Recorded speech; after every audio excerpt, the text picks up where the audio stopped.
Abrindo a transmissão aqui nesse episódio, nessa live, nós estaremos tratando de questões pertinentes à ADI 6363, com a participação do professor Carlos Henrique Bezerra Leite, que é o nosso convidado aqui do canal Trabalho Notável. A gente tem feito lives diárias, 3 a 4 lives, mais tarde ainda teremos a presença do Zé Eduardo Rezende Chaves, nosso querido Pepe, desembargador aposentado do TRT de Minas, que estará conversando aqui com o professor Antônio Humberto, que é nosso sócio aqui do perfil Trabalho Notável. Vão tratar da possibilidade, da impossibilidade, né, que é uma tese do Pepe, de que não pode ter dispensa pelas empresas, dispensa injustificada pelas empresas colhidas, né, pelo período da pandemia, pelas medidas de emergência, né, praticado pelos órgãos públicos. Vai ser uma live bastante interessante. Agradeço, pessoal, todo mundo que está chegando, marcando os coraçõezinhos para chamar mais gente, e vamos esperar aqui o nosso convidado, que é o professor Carlos Henrique Bezerra Leite, que para mim sem dúvida ser uma referência, né? Tanto o professor Carlos Henrique entrou aqui, tanto no direito de processo coletivo e no processo do trabalho. Vamos abrir aqui a live oficialmente. O amigo Yuri Pinheiro está aqui também, um abraço. Boa tarde, professor. Boa tarde, meu querido. Tudo bem? Vou botar aqui o som. Aí, o som tá bom? Tá ouvindo Tá bem? bom, tá bem, tá bem. Tá bem o som? Beleza, querido? Como é que tá? Bom, estamos aqui correndo, né, professor? Estamos aqui escrevendo um livro que vai sair pela RT sobre direito do trabalho emergencial. Que ótimo. A gente precisa refletir, né? Inclusive, hoje eu vou subir lá pro pessoal uma propaganda minha, voluntária, né? De chamar o pessoal para o curso do senhor, né? Que muito bom nesse momento, né? Que está todo mundo perdido, né, professor? É verdade, rapaz. Fabiano, eu tô preocupado, mas eu mesmo estou com muita esperança, porque nós vamos ter que renascer das cinzas da atuação nossa como juiz, como procurador, como advogado, enfim, por conta desse microsistema de crise, né? Microsistema normativo de crise. Inclusive, eu não quero evitar citar nomes, mas ontem, numa live, meu convidado citou o nome de um colega que está escrevendo, fazendo live, dizendo que a Justiça do Trabalho não aprendeu a lição, que a gente iria, de novo, meio que apanhar por conta de uma postura de resistência, e eu discordo completamente, porque lá em 2017, né, professor, ainda que haja, eu mesmo entendo que nunca teve esse chamado excesso da nossa jurisprudência, né? Mas poderia haver ali um incômodo com uma jurisprudência majoritariamente aplicando o direito do trabalho puro, né? Que direito de trabalho sem proteção do empregado não tem sentido, né? E reclamava-se naquela época de insegurança jurídica, né? E eu vejo agora, ontem até conversava isso com o Antônio Humberto, numa live que a gente acabou fazendo aqui sem programar nada, que quem está dando insegurança agora é o próprio governo e os próprios setores que lá em 2017 criticaram a Justiça do Trabalho, né? A gente vê com muita infelicidade, muita tristeza. O problema não é somente não termos um Ministério do Trabalho, né, professor? É não ter um agente regulador. Então, tem questões ali do dia a dia da aplicação das medidas provisórias que são questões difíceis, né, para a empresa, para o advogado adivinhar que a fiscalização vai aplicar, que a Justiça do Trabalho vai aplicar, e o Ministério da Economia ele se omite completamente desse papel. É a grande verdade essa aí, né, Fabiano? nós estamos vendo uma situação bem dramática no tocante à forma como o governo editou as medidas provisórias. Sim. Não houve nenhuma participação, não convidou as centrais sindicais, por exemplo, para debater, não convidou a comissão de juristas que ele mesmo criou, né? Exato. As coisas assim, meio assodadas. A gente sai medida provisória do Ministério da Economia como se tudo se resumisse na questão da economia. São inúmeras vertentes, inúmeras variáveis, né, rapaz? E agora, depois, chega-se ao ponto do presidente da República editar uma medida provisória e fala, não pode ser aquele artigo, não, Aí usa o Twitter, né, como se fosse o diário oficial particular dele, né? E agora a gente está no compasso de espera, né? Porque revogou a MP 905 por medida provisória e na promessa de vir outra, né? Então, você... Que troço, que monstro que vai vir, né? Não dialoga com ninguém, sai do bolso do colete, quer dizer, realmente isso que gera insegurança, né? Isso sim gera insegurança.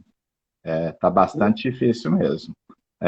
E a gente vai conversar hoje aqui, né, professor, com a situação incômoda que não está resolvida, como muita gente tem propagado, né, que é a questão da DIN, da DI 6363, né, que houve aquela decisão do STF sexta-feira passada, né, uma decisão que, se o senhor me permite a crítica, teve ministro que foi tão contundente em criticar o sindicato, que pareceu que é inconstitucional comunicar o sindicato, né? Porque o que ficou no final, inclusive a gente respondeu várias perguntas de sexta para cá, que tem gente achando que em hipótese nenhuma precisa de negociação coletiva, né? Quando o texto foi preservado, há uma faixa salarial que demanda a negociação coletiva, né?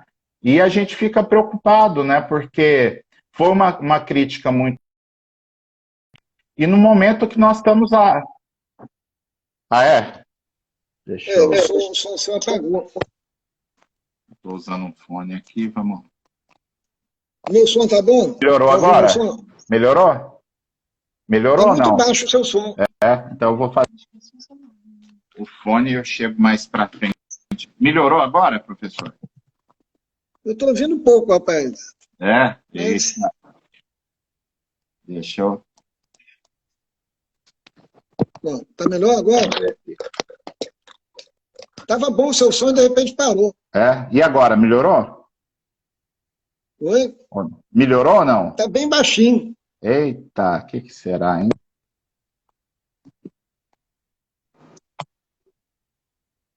Pro pessoal que tá ouvindo, tá bom o áudio?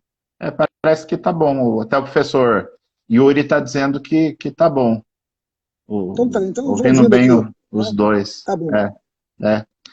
Então, a gente fica preocupado que houve uma crítica tão contundente ao sindicato que ficou parecendo que não precisa do sindicato, e isso vem às vésperas justamente que se o STF seguir a sua pauta, né, daqui 2 semanas julga aquele tema 1046, que é uma bomba também, né?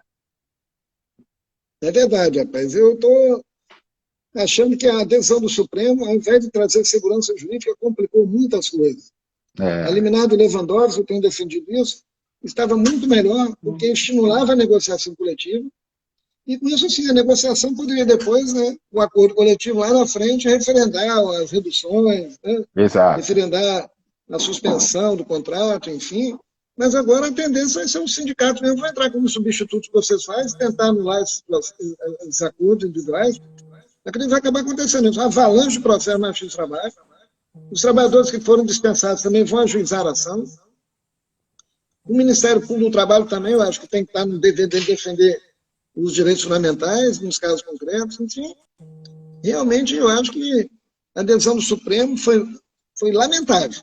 Lamentável, do ponto de vista dos direitos fundamentais, do ponto de vista da própria literalidade do texto constitucional, ou seja, não se faz malabarismos interpretativos com o texto constitucional, né? Na verdade, aquilo foi uma forçação de barra, com todos os aventos do ministro do Supremo Tribunal Federal. Tanto é verdade que o ministro Fachin e a ministra Rosa Weber davam, né, ratificavam, na verdade, nem ratificavam, foram mais a lei, né? Foram para definir toda a inconstitucionalidade dos dispositivos. Né? Ou seja, né? O ministro Lewandowski, naquele ED, parece que ele pacificou a situação, né? E do jeito que ficou agora, realmente ficou ruim, porque, primeiro que eu tenho recebido muitas mensagens, professor, de pessoas que não são nem do direito. Eu fui no canal da Globo local aqui semana passada, aí o pessoal procura a gente no Instagram para tirar dúvida. Acaba que acontece isso, né? E dezenas de pessoas, não foi uma, duas, não. Eu botaria aí umas 30, 40. O que a gente percebe, e a decisão do Supremo acabou insuflando isso, né? Que não tem acordo coisa nenhuma. Não tem manifestação de vontade por parte do trabalhador. O empregador diz, olha, vai reduzir 50% e acabou, não tem conversa. Né? Não tenho dúvida disso.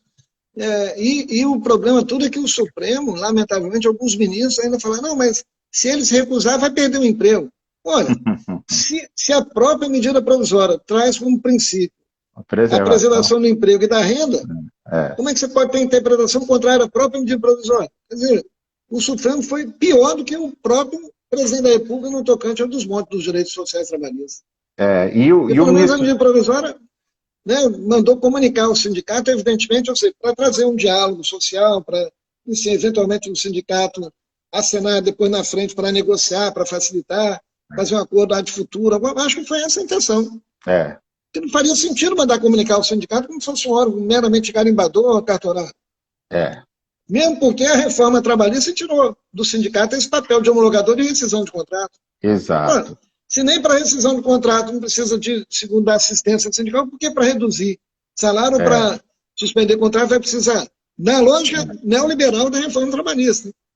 Era um grande... contrário, acho que é fundamental, já que tem um órgão constitucional de defesa dos direitos fundamentais e sociais dos trabalhadores, eu acho que ele tem que ficar ciente de todas as relações de emprego nas quais ele seja um legítimo representante daquela categoria profissional. E não faria sentido ter tantas atribuições da Constituição e o legislador infraconstitucional retirar essas atribuições do sindicato. Seria, inclusive, o momento para a prova de fogo da prevalência do negociado sobre o legislado, né, professor? Tão propagada na reforma trabalhista, né? Sim, sim. Se o negociado coletivamente prevaleceria sobre a lei, isso. Aí vem agora o medida provisória e diz que o acordo individual prevalece sobre a negociação coletiva, sobre a lei, observada a Constituição. Mas os artigos seguintes não observam a Constituição, a meu ver, está recheada de inconstitucionalidades. O problema todo o problema foi um juízo de conveniência do Supremo Tribunal Federal que não soube, na verdade, interpretar e não entende como é que ocorre a relação entre trabalhadores e sindicatos no âmbito empresarial. Na verdade, assim, eles não conhecem o direito do trabalho, não têm essa visão, com raras exceções, né? E ficam começando a falar um bocado de coisa contra o direito do trabalho, contra o sindicato, contra os trabalhadores, né? Como se todos os empresários fossem deuses, como se todos os empresários fossem maravilhosos, e só eles é que estão suportando a crise. Parece que houve um equívoco interpretativo de inversão. É como se nós estivéssemos prestigiando o fornecedor em detrimento do consumidor. Exato. Como você falou, se tem um sistema de proteção ao consumidor, e todo mundo reconhece isso, porque ele é a parte mais frágil na relação de consumo, da mesma forma existe uma relação de trabalho, onde o trabalhador é mais frágil na relação. E se não houver intervenção do Estado, e no caso, atores sociais importantes com os sindicatos, a liberdade não vai existir. Não é liberdade. Não é liberdade. Na verdade, o trabalhador renuncia previamente. Renuncio a receber o salário integral para poder reduzir. Renuncio o meu direito ao emprego para poder suspender. Na liminar, o ministro Ricardo Lewandowski, professor, citou até um texto que nós escrevemos agora sobre é um e-book pela RT, eu, Antônio Humberto, o Rafael Miziara e o Danilo Gaspar, que a gente falava justamente que não tem sentido você autorizar negociações individuais de tal monta com pessoas que têm uma relação jurídica assimétrica, né? E o ministro Ricardo Lewandowski, no julgamento do plenário, ele resgatou com muita propriedade o voto do ministro Roberto Barroso lá na questão do PDV do BESC, que ele fez justamente esse paralelo, né, que o direito individual exige o Estado com mais força, né, como o senhor acabou de mencionar agora, né, para ter um equilíbrio, e no direito coletivo, ainda que os sindicatos estejam combalidos, tem a greve, tem alguns mecanismos que ainda conseguem equilibrar a negociação, né? E da forma que ficou, e é bom que se diga, né, professor, não é só a questão da redução de salário que está em jogo aqui, né? A questão é que a regulamentação da negociação coletiva no momento crítico desse seria importante até para exercer esse papel que o Ministério da Economia resolveu se omitir, né, de dizer, olha, benefício em caso de suspensão, quais são os benefícios? Tem um plano de saúde, como é que fica a coparticipação? A empresa vai pagar tudo ou vai depois fazer um parcelamento dos valores que o empregado gastar? São essas coisas do dia a dia, né, professor, que as empresas, mesmo que tenham boa fé, não conseguem aplicar a MP, né? Uhum. Como é que ficam os adicionais, por exemplo, adicional de salubridade, adicional noturno, como é que fica, né? Os salários condição, aqueles salários que compõem o núcleo salarial, né, o adicional, enfim. Reduzir salário de gerente, reduzir jornada de gerente, né? Se vai reduzir salário de jornada, vai reduzir o valor da hora extra. Deixa de ser 50%, vai valer 25%, por exemplo.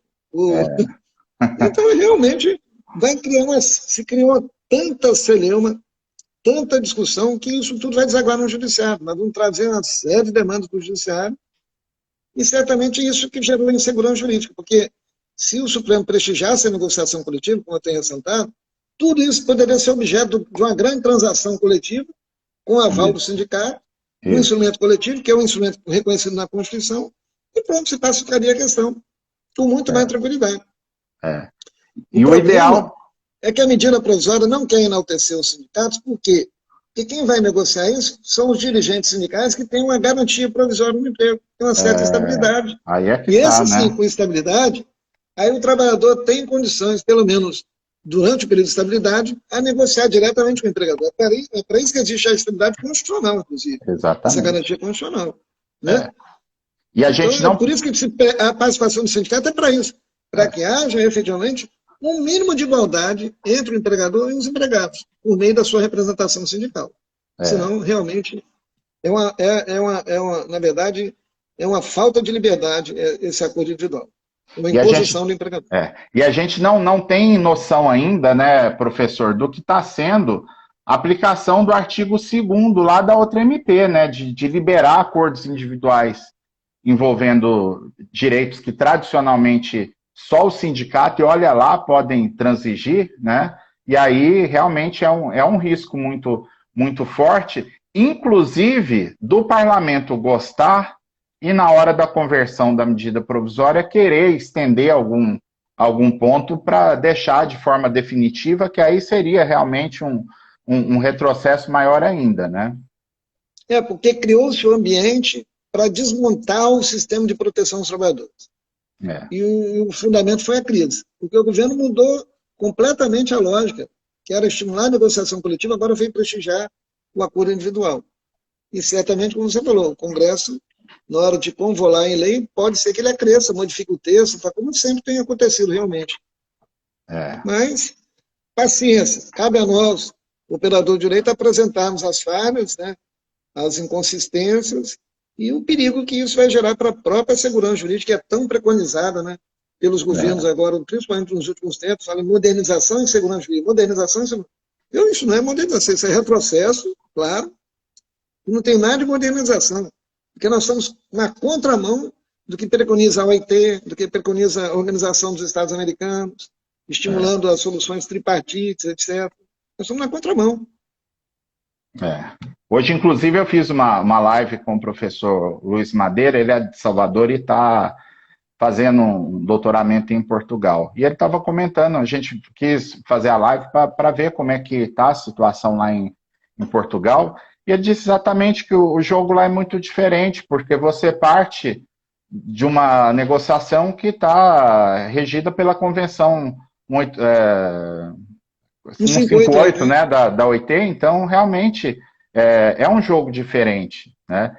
E preocupa também, né, professor, vários ministros do STF bateram muito na tecla de um realismo jurídico, de uma análise econômica do direito, fazendo parecer que não existe outro caminho hoje viável para qualquer sociedade civilizada que não seja suprimir direitos conquistados... Dos mais fracos, dos trabalhadores, dos mais fracos, dos mais pobres.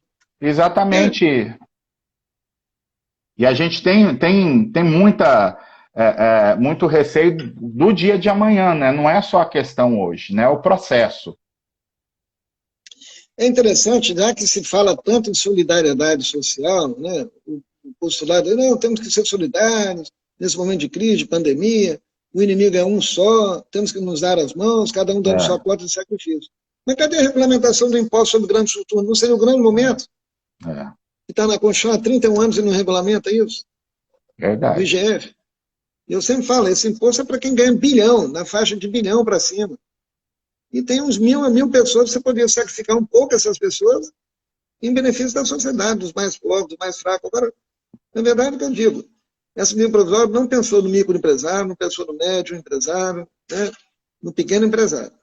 Pensou no grande empresário, que vai impor goela abaixo essa forma de diminuição dos direitos trabalhistas, transferindo o risco da atividade econômica para o trabalhador, porque vai receber benefício, a gente sabe, consegue benefícios, financiamentos no BNDES, e essa linha de crédito também, nas empresas até 10 milhões de reais, não é isso?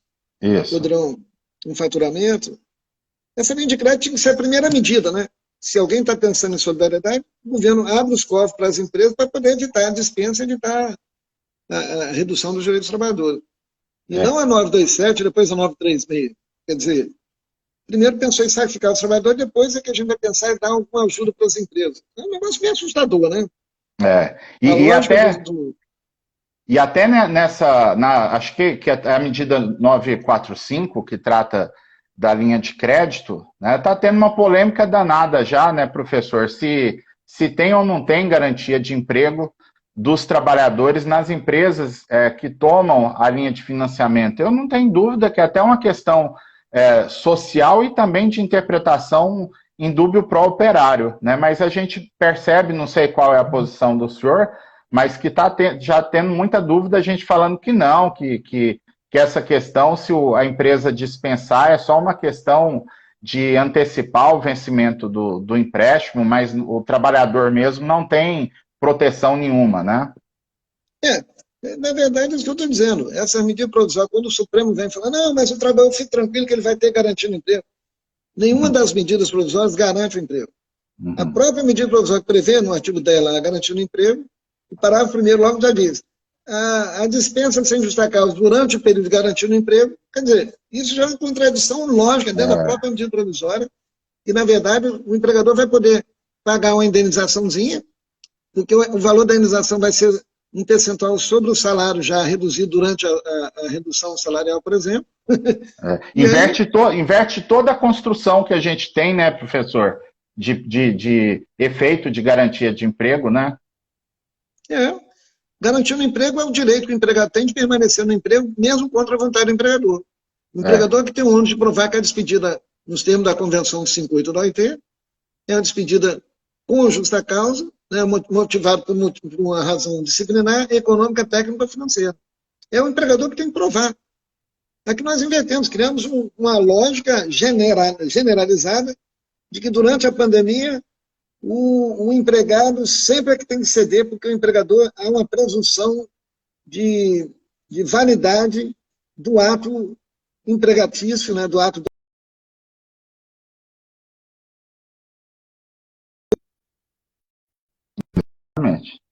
subversão total da lógica do direito do trabalho, do sistema de proteção. Para mim, a Constituição foi violada sistematicamente, né, com as medidas provisórias. E lamenta-se que o Supremo tinha grande oportunidade de dar um freio de arrumação e falar, olha, o Brasil adota o princípio da da liberdade, da solidariedade, da dignidade da pessoa humana, do valor social do trabalho, da função social da empresa, que são os valores que estão na Constituição. Então, quer dizer, em princípio, a interpretação tem que ser sempre favorável à parte mais fraca, mesmo porque não se corrige desigualdade social como um dos objetivos da República, dando esse tipo de interpretação. Data máxima velha. Exatamente. Interessante, né, professor, porque esses dias a gente vem resgatando, né, algumas discussões sobre a jurisprudência do STF. Historicamente, nos últimos anos, foi o Supremo, com algumas exceções, obviamente, mas teve várias situações que foi o Supremo que fez a intervenção para proteger o trabalhador contra uma jurisprudência conservadora do Tribunal Superior do Trabalho, né? Como na questão, por exemplo, da garantia de emprego da gestante, né? Da própria questão da motivação de dispensa de empregados públicos, que o Supremo voltou, mas andou um passinho sobre isso, né?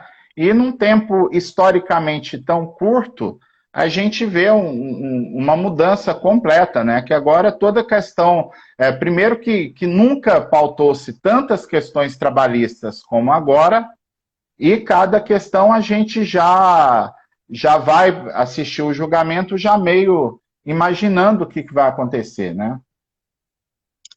O que nos resta analisar cada caso, né, do ponto de vista infraconstitucional, que essas questões vão ser resolvidas na Justiça do Trabalho, ninguém vai poder impedir o acesso do trabalhador e dos sindicatos à Justiça do Trabalho, e a Justiça do Trabalho vai ter que ter o seu papel, né, historicamente relevante, um órgão realmente que venha pacificar os conflitos com respeito absoluto aos direitos fundamentais sociais dos trabalhadores.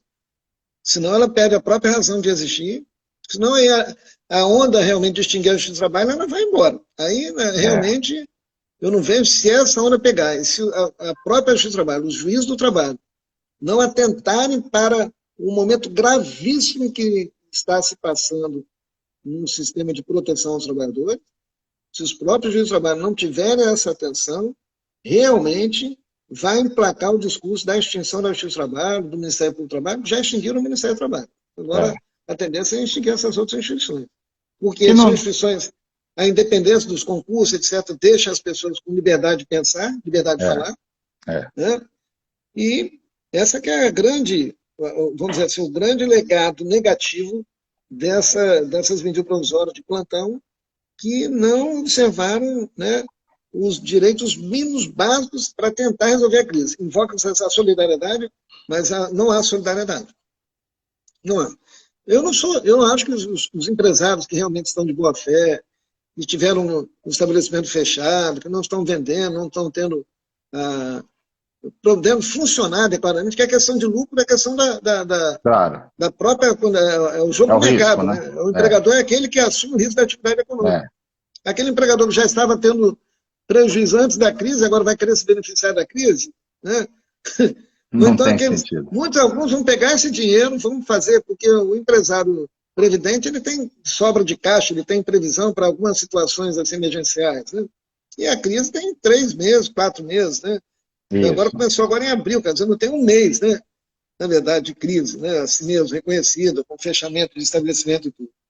Então, eu vejo que, ao fim da conta, nós vamos, como disse um economista, agora recente, está discutindo na live, que socializar o prejuízo para as classes mais pobres e privatizar o lucro para as classes mais ricas. Porque essa medida provisória não ataca os banqueiros, não ataca os grandes empresários no Brasil. Eles não estão tendo, na verdade, um tratamento adequado, né, para dar maior contribuição. Quem tem mais deve dar contribuição maior. Mesmo porque a medida provisória, que a gente tem que cortar na própria carne, ela excluiu do âmbito de redução, de suspensão dos malefícios os servidores públicos, né? Que são os que têm estabilidade, os que têm, em tese, poder de negociar, que têm sindicatos mais fortes. Né? É um paradoxo isso. Né? É estranho. Então, realmente, são aqueles trabalhadores que não têm sindicatos atuantes, quer dizer, nos pequenos, médios, que são os que mais empregam, a pequena, média e microempresa. Esses trabalhadores, realmente, eles vão para o limbo total. Vão para o limbo total. E a gente e aí vai gerar uma crise de desemprego como nunca a história viu. Eu acho que vai aumentar assustadoramente. A gente tem situações preocupantes, né, professor, que não estão bem resolvidas na medida provisória, né, de pessoas que estão numa situação, de certo modo, de vulnerabilidade social, né? Os aposentados, se aceitarem a redução ou suspensão, não receberão o benefício emergencial. Isso pode ter lá um sentido solidário, porque ele já tem uma fonte de renda. Sim. Mas o que a gente percebe, né, professor, que na prática, o aposentado que continua trabalhando, esse do regime geral da Previdência, com raras exceções, ele trabalha não é para se manter ativo, né? Ele trabalha porque não dá, né, para fechar o orçamento. Ele é arrimo de família, geralmente é ele que mantém a família toda, os netos, os bisnetos, é esse aposentado. Então, assim, acaba que ele faz outra atividade para poder manter uma renda mínima. Aí eu vejo além da hora que vai gastar mais, né? A doença, a idade, você vai gastar mais com o hospital, vai gastar mais com remédios, né? Eu vejo com muita simpatia a tese de que, se ele não pode receber o benefício, não aplicaria para ele a suspensão ou a redução de jornada. Mas aí a gente entra num problema que sabe que na prática as empresas já estão fazendo isso há dias, né? Justamente porque não tem um elemento interpretativo norteador, né? O nosso elemento, para mim, do ponto de vista do direito da hermenêutica constitucional, é adotar o princípio da razoabilidade e proporcionalidade, ou seja, verificar em cada caso concreto. Se faz pelo contraste, porque há a colisão de direitos fundamentais. De um lado, o direito do trabalhador, o direito do idoso, o direito à saúde, o direito ao emprego, ao trabalho, e do outro lado, o direito de propriedade, do empregador, de exercer atividade econômica com liberdade, são os direitos fundamentais que estão em colisão. Como é que resolve no caso concreto? Para mim, é adotar a medida menos sacrificante, a medida foi adequada, foi necessária. Isso. Então, quer dizer, para mim, o empregador tem que dispensar aqueles empregados, em primeiro lugar, já que a onda de pandemia, aqueles que não integram os grupos vulneráveis, ou pelo menos mais passíveis de contrair o vírus. Uhum. Esses, em princípio, na linha de discussão de igualdade, de parametrização, esses seriam os escolhidos em primeiro lugar. Depois, aí vamos ver os microsistemas de proteção, idoso, mulher, né, gestante, a pessoa com deficiência. As pessoas vão ter mais dificuldade depois de colocação, como os negros, os mais pobres. Isso. Entendeu? É isso que eu acho que tem que ter. Né, eu acho que, na verdade, em ação civil pública, por exemplo, promovida pelo sindicato, ele pode questionar, às vezes, quais são os critérios, objetivos menos sacrificantes para poder promover a dispensa, já que é um sacrifício de um direito fundamental. Isso. Eu vou trabalhar com hermenêutica constitucional, por isso que eu estou dizendo. No meu curso lá, eu estou chamando a atenção para essas formas de se resolver essa questão, levar essas boas demandas para o judiciário. Porque aí sim é promover justiça social, aí sim é corrigir desigualdades sociais, nos casos mais gritantes, porque nós estamos falando nas situações extremas. Então, tem que adotar pelo menos uma linha de menor sacrifício para os direitos humanos. Perfeitamente. O curso do senhor já está disponível, né, professor? Está disponível lá, já tem vários alunos lá, estou já trocando e-mails com os alunos, que eu estou conversando, não paro de falar, a gente que é professor, né, rapaz, quando alguém pergunta, eu fico mais feliz ainda, quanto mais perguntas tiver, mais animado eu fico. Eu vi uma coisa bacana lá, que o senhor vai fazer algumas lives fechadas para os alunos do curso. Vou fazer lives de atualização com os acontecimentos, pegar a decisão judicial, alguma coisa nesse sentido, comentar e alimentar os alunos, eles terem argumentações para enfrentar. Até porque a gente sabe que vai ter novidade por aí ainda, né? Não, sem dúvida alguma. A ideia é manter o aluno sempre atualizado, né? De modo que ele possa ter boas argumentações ao final, até agora mesmo. A Justiça do Trabalho continua funcionando, por exemplo. Ainda de forma precária e tudo, mas está funcionando. E agora novos mecanismos de audiências virtuais, né, toda aquela questão de... Então, a tendência vai ser, né, para poder o judiciário não fechar as portas, uma atividade essencial, criar mecanismos para facilitação do acesso à justiça. O conceito do acesso à justiça mudou. Mudou. Hoje eu até participei de uma reunião aqui com a corregedoria, que a gente está... Me chamaram para ajudar na regulamentação dessas audiências de videoconferência, né?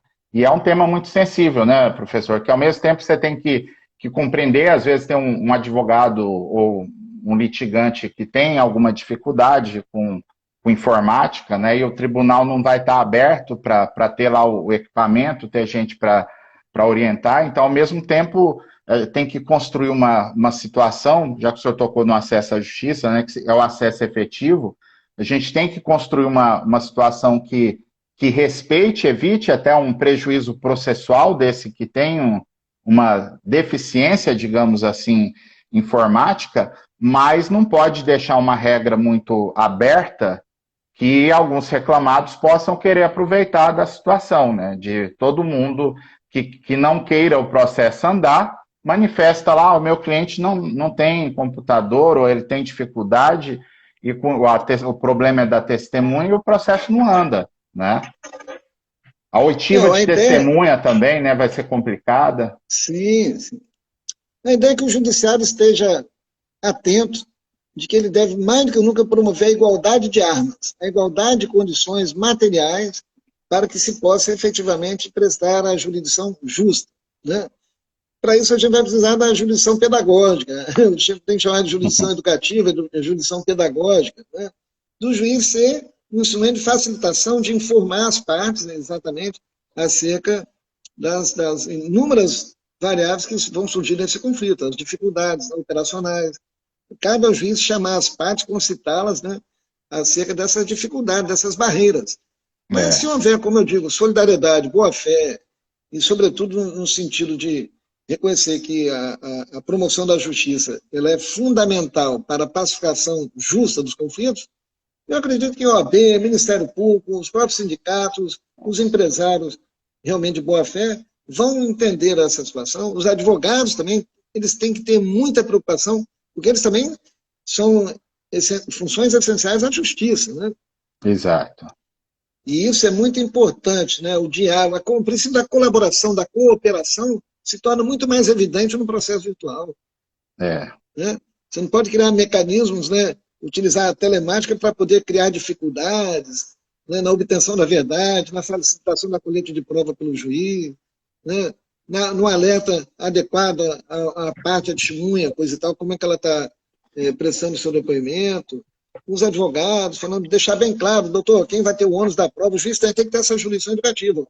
O ônus, doutor, é do senhor, o ônus é do senhor. Falar com os advogados abertamente isso.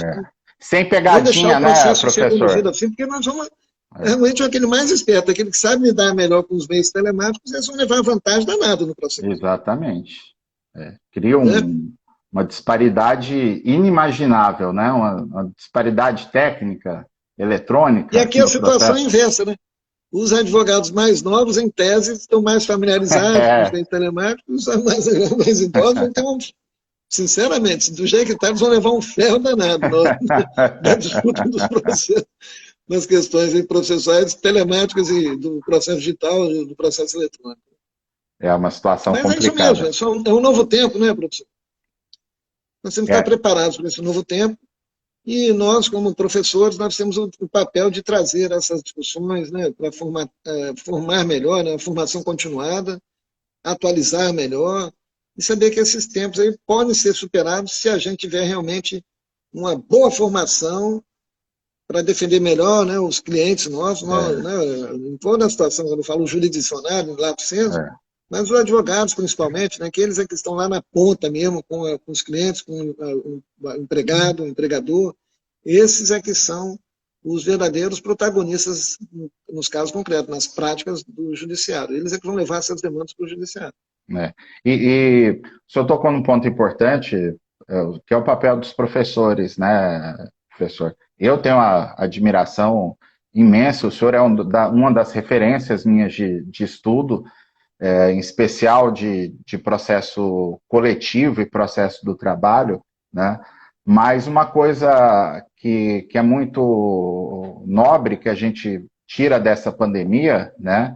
É essa solidariedade entre os professores, né? De estarem aqui nas lives, orientando o pessoal, sem retribuição nenhuma, a gente prestar mesmo um serviço para a sociedade, orientar os advogados, que com isso a gente sabe que melhora para todo mundo, né? De ter menos um conflito social menor, né? Menos empregadores que às vezes até não estão de má fé, né? Mas que por falta de orientação e falta de onde recorrer, né? Porque há um tempo atrás, se isso fosse há 5 anos atrás, qualquer medida provisória a gente teria que esperar uns 60 dias, sair a revista da LTR com um artigo do senhor, de algum outro grande nome, orientando o que fazer, né? E hoje a gente está aqui imediatamente, né, conversando com o público, e acaba que eu acho que isso é um processo sem volta, nessa essa interação pela via da internet. É isso mesmo. Está lá na mesa. Rapaz, minha energia está acabando, você acredita, aqui no celular? Eita! É 4% só. Vamos encaminhando para o final, então, professor, que eu sei que o senhor está muito requisitado. Eu agradeço de coração a vinda do senhor. Vamos ver se a gente programa semana que vem uma live sobre recurso de revista. Acho que vai ser bacana para informar o pessoal. Vamos, né? Esse é um tema muito importante para mim. Eu tenho dado muito pareceres assim, em recurso de revista, né, que os clientes me pedem, faço consultoria. Sim. E é bem interessante, tem cada situação inusitada que nós temos que aprimorar realmente. E parabenizo você por isso. Pode contar comigo. Vou marcar a data para a gente estar aqui de volta. Tá. Muito obrigado por divulgar meu curso também. Isso, aí o pessoal que está na minha audiência, daqui uma meia hora mais ou menos, eu vou botar lá no Stories o link do professor, tudo certinho, para vocês entrarem lá no curso dele. Eu agradeço, professor. Até a próxima. Eu te agradeço também, Fabiano. Fico com Deus. Muito obrigado e parabéns pelo seu sucesso aí. Pode contar comigo, tá bom, meu amigo? Valeu, um grande abraço. Um grande abraço, fique com Deus. Obrigado, tá? gente. Valeu. Até logo.